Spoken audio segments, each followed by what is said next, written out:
Hello అండి. అందరికీ నమస్కారం. నేను మీ హర్షిని. మన అందమైన ప్రేమ కథ రచించిన వారు లావణ్య శ్రీనివాసరావు గారు. అందులో 23rd ఎపిసోడ్‌లో ఏం జరిగిందో ఇప్పుడు చూద్దాం. అను చేతిని పట్టుకొని అక్కడే చైర్ వేసుకొని కూర్చొని నిద్రపోయాడు రామ్. వాళ్ళకి తెలియకుండా వెనకాల వచ్చిన ఆవిడ ఇద్దరిని చూసి మురిసిపోయింది. కానీ అంతలోనే భయం పట్టుకుంది ఆమెకు. 3 రోజుల్లో విక్రమ్‌తో అను పెళ్లి. మరి వీళ్ళిద్దరూ ఇక్కడ ఒకరినొకరు వదులుకోలేకపోతున్నారు. అసలేం జరుగుతుంది? అను పెళ్లి విక్రమ్‌తోనా? లేక రామ్‌తోనా? అసలు ఈ విషయం ఇంట్లో వాళ్ళకి తెలిస్తే ఏంటి పరిస్థితి? ఇద్దరు ఏ ధైర్యంతో ముందడుగు వేశారు? భగవంతుడా! ఈ పిల్లల తలరాతలో ఏం రాసావయ్యా అని అనుకుంటూ ఏదేమైనా నేను వీళ్ళిద్దరిని సాయం చేస్తాను. అది తప్పో ఒప్పో నాకు తెలియదు. కానీ వీళ్ళ సంతోషమే నాకు ముఖ్యం. దానికోసం ఎవరినైనా ఎదిరిస్తాను అని నిశ్చయించుకొని కళ్ళు తుడుచుకుంటూ ఇద్దరిని మరొకసారి చూసుకొని మీరెప్పుడూ కలిసే ఉండాలి అని అక్కడి నుంచే దీవించి తలుపు దగ్గరికి వేసి వెళ్ళిపోయింది. తెల్లవారుతూ ఉండగానే అనుకి మెలకువ వచ్చింది. పైకి లేద్దామనుకుంటే తన పైన బరువుగా ఉండటంతో ఏంటా అని చూస్తే రామ్ నిద్రలో కూర్చుని అనుపై చేయి వేసుకుని పడుకున్నాడు. తనని చూసి నవ్వుతూ ఇటువైపు తిరిగి నుదుటిపై కిస్ చేసింది. అను కదలడంతో రామ్కి మెలకువ వచ్చి గుడ్ మార్నింగ్ అన్నాడు స్మైల్ చేస్తూ. వెరీ గుడ్ మార్నింగ్ ఆఫీసర్ అంది అను.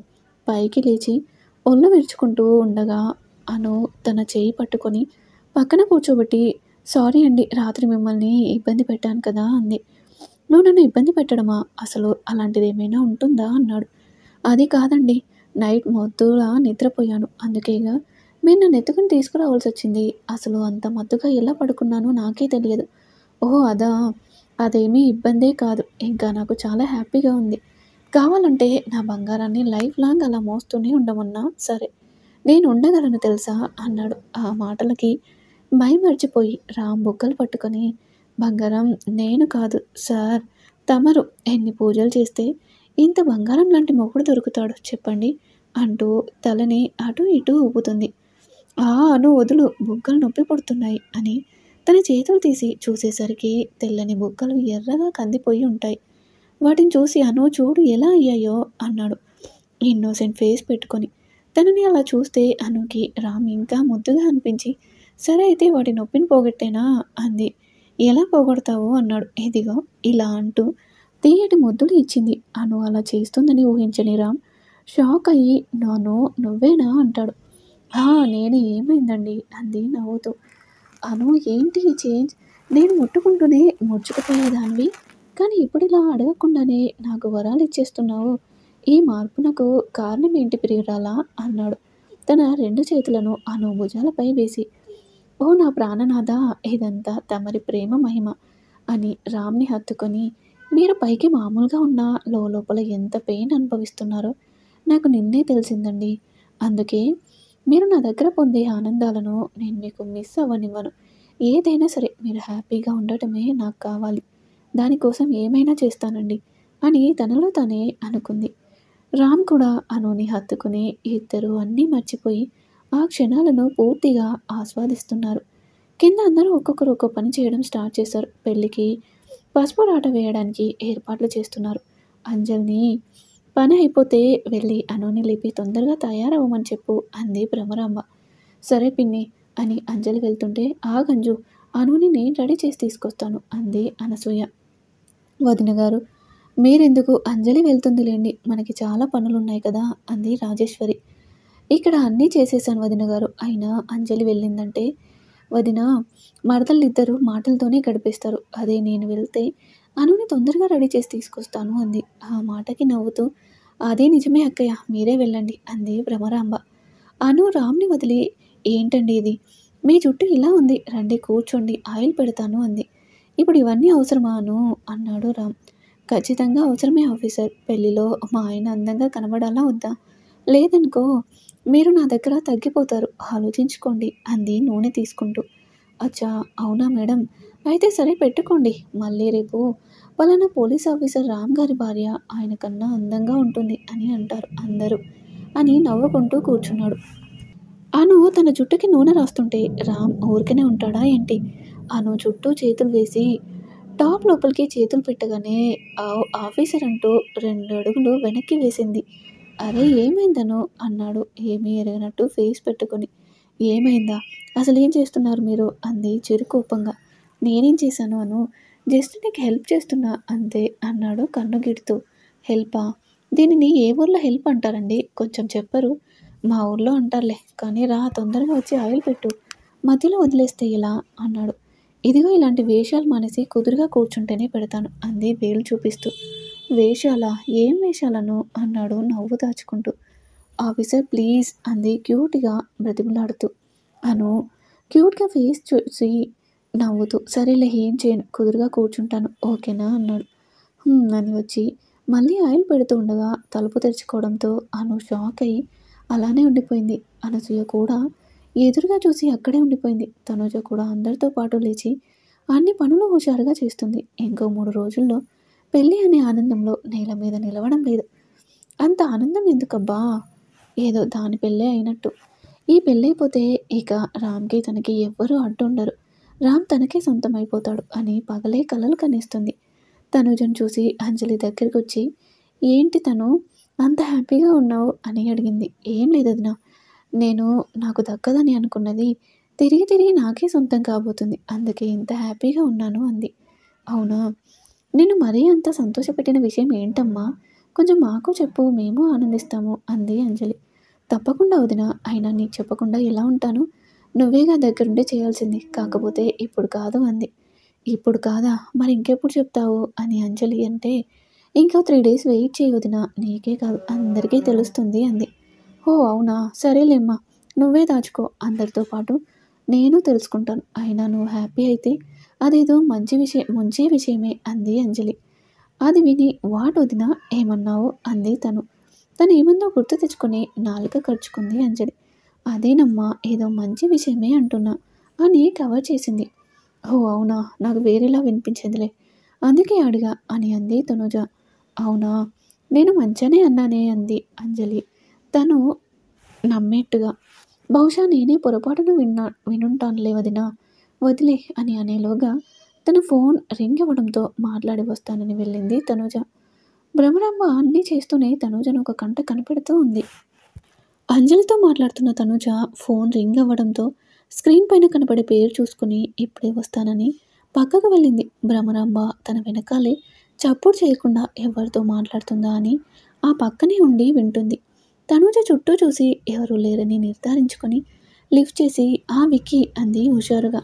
తన గొంతులోని సంతోషం విని ఏంటి తను అంత హ్యాపీగా ఉన్నావు అంటాడు. మరి కాదా? ఇంకో 3 రోజులు అంతే. ఆ తర్వాత ఇంక మన ఇద్దరం హ్యాపీనేగా అంది. అవుననుకో. కానీ ఎక్కడో కొంచెం అనుమానంగా కూడా ఉంది నాకు. అంతా మనం అనుకున్నట్టే జరుగుతుంది కదా అన్నాడు. ట్రస్ట్ మీ అంతా మనం అనుకున్నట్టే అవుతుంది. ప్లాన్ చేసింది ఎవరు? ఏ తనూజ. నువ్వు మాత్రం జాగ్రత్త. మీ పేరెంట్స్‌కి ఎలాంటి డౌట్ రాకుండా చూసుకో. అలానే అనుకి ఎప్పటికప్పుడు ఫోన్ చేస్తూ తనకి గుర్తు చేస్తూ ఉండు. ఇక్కడ నేను కూడా తనని అబ్జర్వ్ చేస్తున్నా అంది. ఇంకో విషయం ఆ డాక్టర్‌ని సేఫ్‌గానే ఉంచావుగా అన్నాడు. విక్కీ ఆ డాక్టర్‌ని ఎక్కడికి పంపించాలో అక్కడికి పంపించాను. నువ్వేం టెన్షన్ పడకు అంది. అంటే సేఫ్ ప్లేసే కదా అన్నాడు. ఆ! అయినా నీకు నేను ఈ విషయాలన్నీ ముందే చెప్పానుగా. మళ్ళీ ఎందుకు అడుగుతున్నావు అంది. అది కాదు. పెళ్లి దగ్గర పడే కొద్దీ కొంచెం టెన్షన్‌గా ఉంది. అందుకే నీకు ఫోన్ చేస్తే కొంచెం ధైర్యంగా ఉంటుందని చేశాను అన్నాడు. చెప్పాగా విక్కీ నో ప్రాబ్లమ్. నువ్వు హ్యాపీగా వెళ్ళి పెళ్లి పనులు ఎంజాయ్ చెయ్యి. మన పెళ్ళిళ్ళకు అంతా క్లియర్ అని చెప్పి సరే సరే ఉంటాను. ఇంతసేపు మనం మాట్లాడుకోవడం మంచిది కాదు. నేను మళ్ళీ చేస్తాను అని పెట్టేసింది. ఏమీ తెలియనట్టుగా లోపలికి వెళ్ళిపోయింది. అప్పటి వరకు తన మాటలు విన్న భ్రమరాంబ గుండెలపై చేయి వేసుకొని అమ్మ బాబోయ్! ఈ పిల్ల నేను ఊహించిన దానికన్నా చాలా ప్రమాదం. ఇద్దరూ కలిసి ఏదో చేసి నా మేనకోడలి జీవితం అన్యాయం చేయాలని చూస్తున్నారు. వెంటనే ఈ విషయం రాంబాబుకి చెప్పాలి అని రామ్ దగ్గరికి వెళ్ళింది. అనసూయ తలుపులు తీసేసరికి అను ఒక్కసారిగా షాక్ అయ్యి ఉండిపోయింది. ఎదురుగా అను ఉన్న పొజిషన్ చూసి అనసూయ కూడా అక్కడే ఆగిపోయింది. అసలు ఏం జరిగిందంటే తలుపు చప్పుడవడంతోనే రామ్ అలర్ట్ అయ్యి అక్కడి నుంచి డ్రెస్సింగ్ రూమ్లోకి వెళ్ళాడు. అను రామ్కి ఆయిల్ పెడుతున్నట్టుగానే అలానే నించొని ఉంది. అది చూసి అనసూయ ఆగి అదేంటమ్మా ఎవరో అక్కడ కూర్చొని ఉంటే నూనె రాస్తున్నట్టు అలా నించున్నావు అంది. అప్పుడు ఇటువైపు తిరిగి రామ్ లేకపోవడంతో ఇదేంటి ఈ ఆఫీసర్ ఎక్కడికి వెళ్ళారు అని అనుకుంటూ అది ఏం లేదు అత్తయ్య గారు హెడ్ బాత్ చేయాలిగా అందుకని ఆయిల్ పెట్టుకుంటున్నా అంది.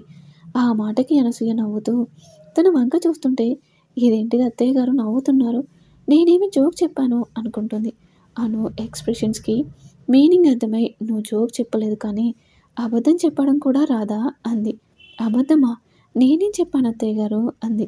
మరి జడ విప్పకుండానే నూనె రాసుకుంటారా అంది. ఆ మాటకి నాలుక ఖర్చుకొని మర్చిపోయాను అని వెళ్ళి హ్యాండ్స్ వాష్ చేసుకొని వచ్చింది. అను చెప్పింది విని రామ్ తల కొట్టుకున్నాడు. ఇలా రా కూర్చో అని అనసూయ అనుకి నూనె పెట్టి వెళ్ళి స్నానం చేసి రమ్మంది. అత్తయ్య గారు నేను చేస్తాను కదా, మీరెందుకండి శ్రమ అంది. అను నన్ను అత్తయ్య అని పిలువు చాలు, గారో గీరొద్దు. అలానే నాకేం శ్రమ కాదు, నువ్వు ఎవరివి, నా కోడలివిగా అన్నారు. ఆ మాటకి అను రామ్ ఇద్దరూ సంతోషించారు. అను స్నానం చేసి వచ్చేటప్పటికి అనసూయ చీరను చేత్తో పట్టుకొని ఉంది.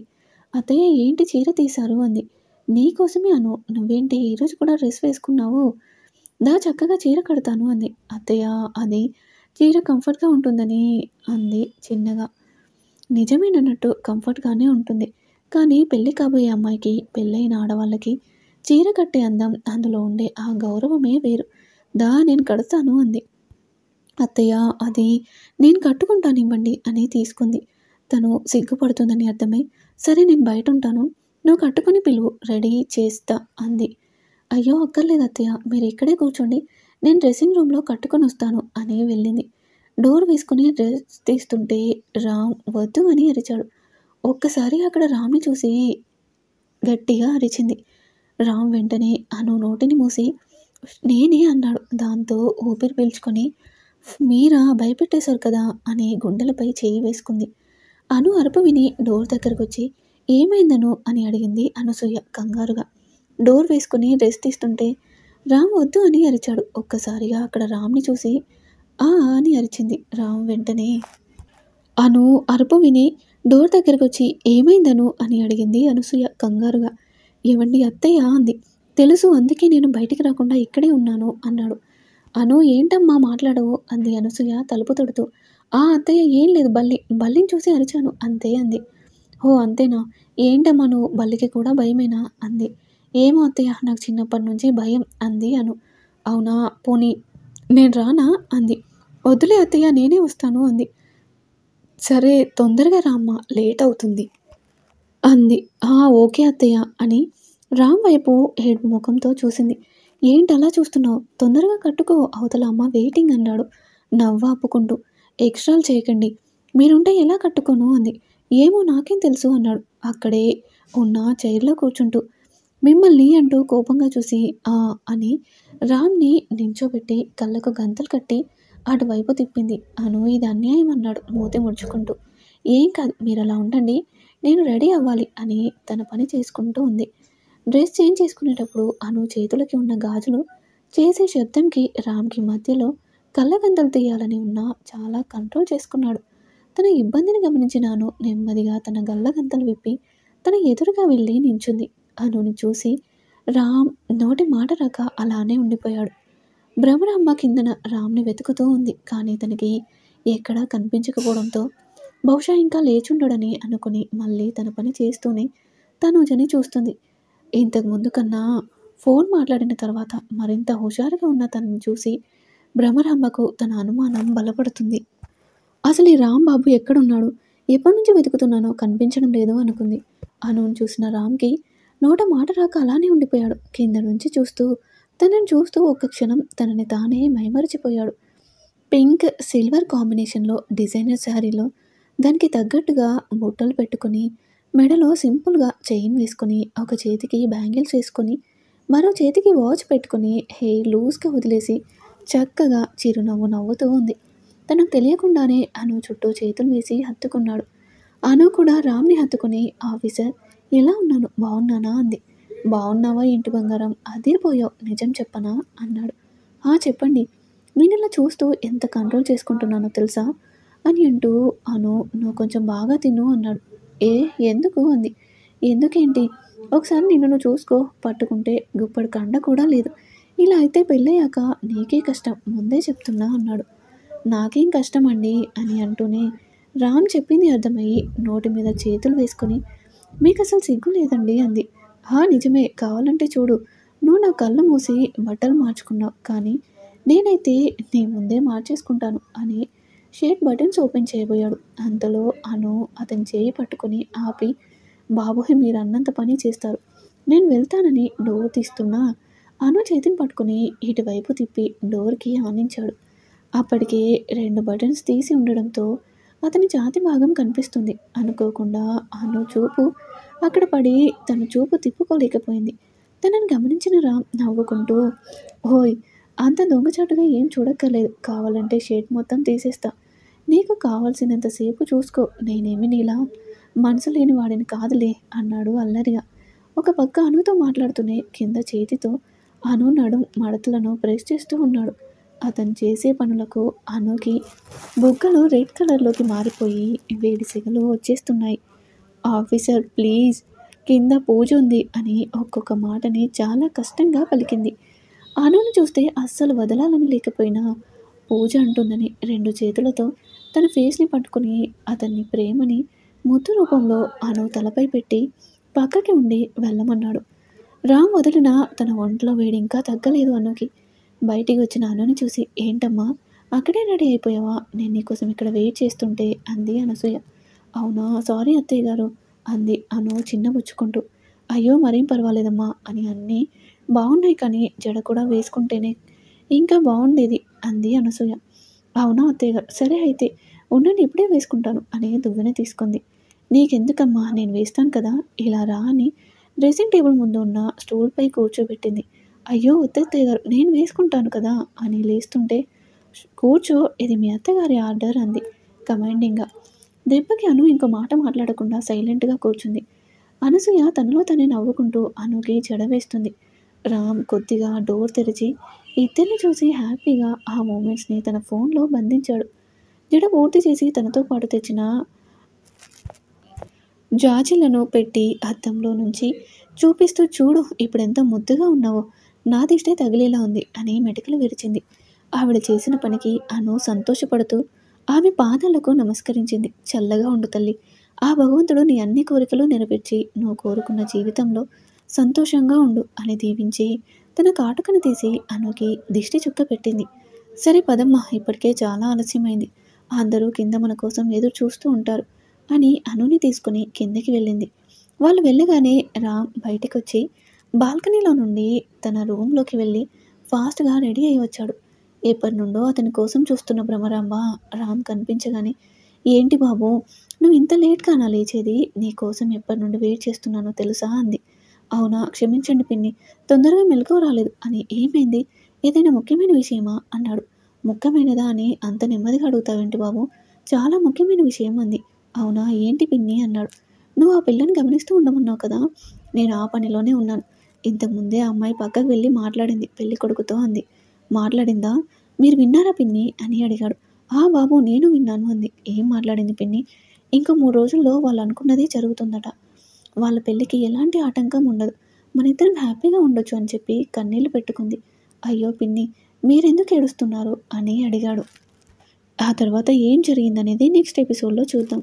ఈరోజు ఎపిసోడ్పై మీ అభిప్రాయాన్ని తెలియజేయండి. అలాగే మరిన్ని ఇంట్రెస్టింగ్ స్టోరీస్ కోసం ప్లీజ్ మా ఛానల్ని తప్పకుండా సబ్స్క్రైబ్ చేసుకోండి.